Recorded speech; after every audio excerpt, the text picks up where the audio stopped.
Sei sicuro di non essere mancino? Non intendo di mano, ma di occhio. Se non hai mai praticato uno sport di precisione, potresti non averne mai sentito parlare. Però proprio come abbiamo una mano che domina sull'altra, abbiamo anche un occhio che domina sull'altro. Nonostante il cervello utilizzi entrambi gli occhi per avere una visione tridimensionale e con senso di profondità, si fida di un occhio più dell'altro per stabilire la posizione esatta degli oggetti nello spazio. Scoprire qual è il tuo occhio dominante è il primo passo per iniziare a tirare.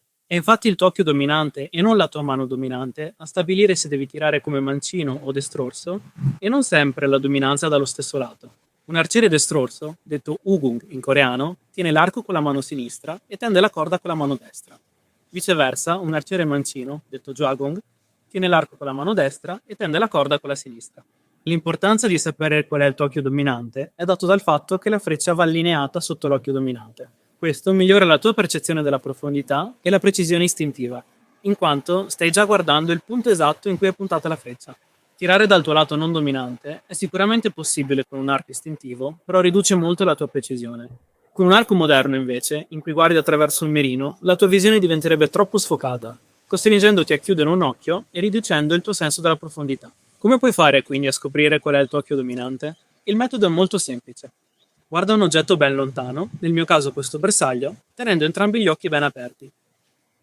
Fatto ciò, unisci le mani creando uno spazio a forma di triangolo e inquadra al centro l'oggetto su cui ti stai concentrando. A questo punto, tenendo lo sguardo ben concentrato sull'oggetto, chiudi l'occhio sinistro. Vedi ancora l'oggetto? Se sì, il tuo occhio dominante è il destro. Per riconferma, riapri gli occhi. Chiudi ora l'occhio destro. Dimmi, vedi ancora l'oggetto? Se sì, allora il tuo occhio dominante è il sinistro.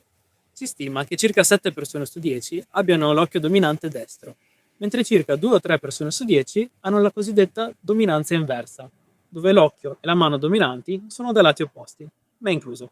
Essere destri o mancini non comporta un vantaggio tecnico, però può influenzare la scelta dell'equipaggiamento da acquistare. Gli archi coreani prodotti per il mercato estero sono generalmente ambidestri, ma se doveste acquistare un arco coreano prodotto per il mercato domestico e poi importato in Europa, bisogna fare attenzione, in quanto sono generalmente destri o mancini, cioè la corda è spostata rispetto al centro.